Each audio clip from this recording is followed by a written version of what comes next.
नमस्कार दोस्तों, आज हम बात करने वाले हैं एक राइट टू इन्फॉर्मेशन के वक्त लिखे गए गीत की, जो आज भी उतना ही प्रासंगिक है, उतना ही रेलेवेंट है जितना उस वक्त था। तो इसमें यह भी हमारे जिंदाबाद साथी विनय महाजन ने लिखा है, जो कहते हैं कि मतलब जानने का हक, कि हमें क्या क्या चीज़ें मतलब जानने का हक है, क्या क्या चीज़ें जिनसे हमें महरूम रखा गया है, वंचित रखा गया है, और उस पे सवाल करने का हमारा हक है, जो कि आज की तारीख में भी छीना जा रहा है। जैसे हमारे किसानों को ये हक नहीं है कि उन्हें एमएसपी क्यों नहीं दिया जा रहा है, कब दिया जाएगा, या फिर उनके जो है काले कृषि कानून क्यों उनके ऊपर थोपे जा रहे हैं, उनको अपनी फसल का दाम तय करने का हक क्यों नहीं मिल रहा है। ये सारे जो सवाल हैं वो हमारे हक हैं, लेकिन फिर भी हमें मिल नहीं पा रहे हैं।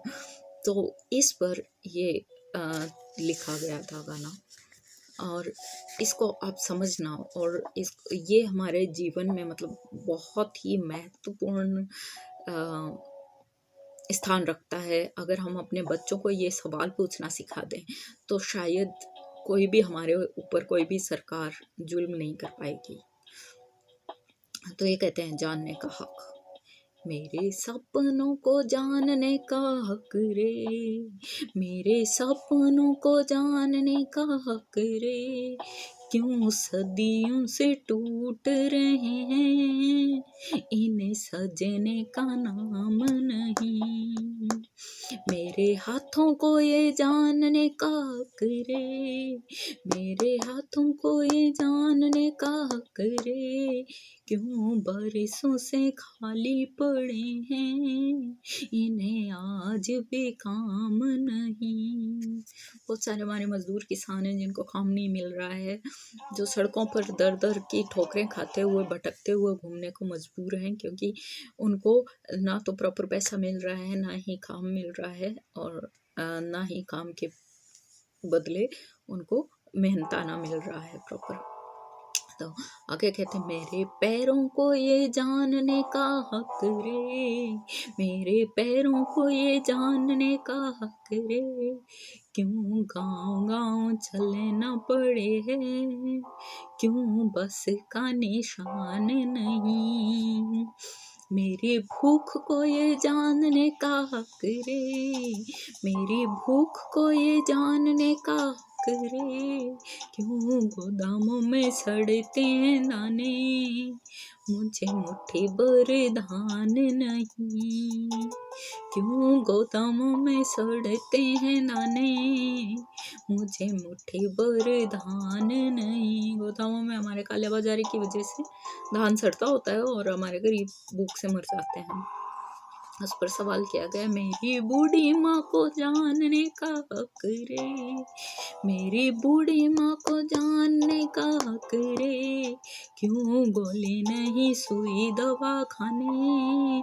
पट्टी टांके का सामान नहीं, सरकारी अस्पतालों में जो सुविधा नहीं मिलती है उस पर यह सवाल किया गया है। मेरे बच्चों को ये जानने का हक रे, मेरे बच्चों को ये जानने का हक रे, क्यों रात दिन करे मजदूरी, क्यों शाला मेरे गाँव नहीं, मेरे खेतों को ये जानने का हक रे, मेरे खेतों को ये जानने का हक रे, क्यों बांध बने बड़े बड़े, हाँ क्यों बांध बने रे बड़े बड़े, तो भी फसलों में जान नहीं, इतने बड़े बड़े बांध बन गए हैं, विकास के नाम पर इतना सारा आपने लूटपाट मचा रखी है, फिर भी मेरे खेत की फसलों में जान क्यों नहीं है। ये हमारे खेतों को जानने का हक है, और इसीलिए किसान हमारे सड़कों पर डटे हुए हैं आज भी, जिनको अभी तक सुना नहीं गया है अनफॉर्चुनेटली। मेरी नदियों को जानने का हक रे, मेरी नदियों को जानने का हक रे, क्यों जहर मिलाए कारखाने, जैसे नदियों में जान नहीं, मेरे जंगलों को जानने का हक रे, मेरे जंगलों को जानने का हक रे, कहाँ डालियाँ वो पत्ते तने मिट्टी, क्यों झरनों का नाम नहीं। जो भी नेचुरल रिसोर्सेज थे उनको इतना ज़्यादा एक्सप्लॉइट कर लिया गया है कि हमारे जंगल ही नहीं बचे हैं। जो नेचुरल प्रोसेस हुआ करती थी, एक पानी बनने की प्रक्रिया और एक वापस से जंगल ग्रोथ जो होती थी, वो सब गायब है। तो हमारे आदिवासी भी पूछते हैं, हमारे जंगल भी पूछते हैं कि भाई कहाँ गए वो पेड़ पौधे, झरने, सब प्राकृतिक जो सुकून हुआ करता था वही छीन लिया गया है हमारा। मेरे गांव को ये जानने का हक रे, मेरे गांव को ये जानने का हक रे, क्यों बिजली न सड़कें न पानी, खुले राशन की दुकान नहीं। राशन की दुकानों से भी अगर खुल भी गई हैं, या तो खुली नहीं है, तो खुल भी गई हैं, तो उनको लोगों को राशन नहीं मिल रहा है, क्योंकि जो रिसोर्सफुल पर्सन है गांव के, वो सरपंच से मिली भगत करके और राशन ऊपर का ऊपर ही ले जाते हैं। लोगों को पता ही नहीं होता राशन में आता क्या है, और अगर पता होता है तो उनको उनके हक का सामान नहीं मिलता है। तो ये सारी चीज़ें हमें जानने और सवाल करने की ज़रूरत है, तभी हमारे जो मसीहा बन के बैठे हुए हैं हमारे, वो सुधरेंगे। मेरी बस्तियों को जानने का हक रे, मेरी बस्तियों को जानने का हक रे, क्यों बसे हुए घर उजाड़े, रहे नामो निशान नहीं। कितनी बस्तियां गरीबों की जो है बुलडोजर से उजाड़ दी गई हैं। आए दिन हम सुनते हैं कि हमारे बावरियों के, बंजारों के घरों को उजाड़ दिया जाता है। जैसे सीकर में अभी कुछ दिन पहले ही हुआ था, और एसपी ने रिपोर्ट दर्ज करने से भी मना कर दिया था। ये तो मेरे सामने का मामला है, और ये कहकर मना कर दिया था कि अखबार में न्यूज़ नहीं आई, इसलिए हम रिपोर्ट कैसे दर्ज करें। फिर अखबार में न्यूज़ दिलवा कर उसकी FIR दर्ज करवाई गई, तो अखबार में न्यूज़ मैंने ही दिलवाई थी। तो ये सारी चीज़ें आज भी हो रही हैं 21वीं सदी में, जब हम एक तरफ मंगल पर जाने का गौरव की बात कर रहे हैं, और दूसरी तरफ हमारे लोगों के पास आवाज़ उठाने का हक तक नहीं है। तो आप सोचें कि उस मंगल पर या चंद्रमा पर जाने के गौरव को हम कहाँ लेके जाएंगे, जब हमारे लोग आवाज़ नहीं उठा सकते अपने हक के लिए। उनकी टपरियाँ जब तहस नहस कर दी जाती हैं। उनके जब सीकर में ये हुआ था, बावरियों की बस्ती उजाड़ी गई थी, तो उनके जो थोड़ा बहुत अनाज उन्होंने मेहनत मजदूरी करके लाए थे, वो किसानों से आसपास के गांव में काम करके, वो सारा शमशान में फेंक दिया गया था, ताकि वो लोग वहाँ से निकल जाएं और उस सरकारी ज़मीन पर इलीगल तरीके से किसी और का कब्जा हो जाए। तो ये सारी चीज़ें आज भी हो रही हैं और हमें पता भी नहीं चलता है, क्योंकि मीडिया हमारा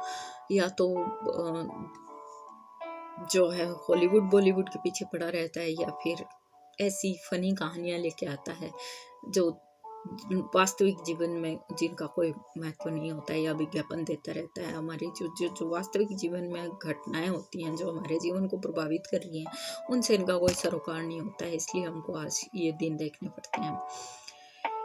आगे विनय जी कहते हैं कि मेरे वोटों को ये जानने का हक रे, जो मैंने वोट दिए हैं, जो मैं आपने वोट दिए हैं, उन उस वोट के हिसाब से आप जानने का हक रखते हैं। मेरे वोटों को ये जानने का हक रे, क्यों एक दिन बड़े बड़े वादे, फिर 5 साल काम नहीं। मेरे राम को ये जानने का हक रे, मेरे राम को ये जानने का हक रे, रहमान को ये जानने का हक रे, क्यों खून बहे सड़कों पे, क्यों खून बहे रे सड़कों पे, क्या सब इंसान नहीं। मेरी जिंदगी को जानने का हक रे, तेरी जिंदगी को जानने का हक रे, अब हक के बिना भी क्या जीना, ये जीने के समान नहीं। वही हक जिनमें से एक की हमारे किसान बात कर रहे हैं कि भाई हमारे को हमारा हक जो है जानने का, उसका ही हक नहीं है। हमारा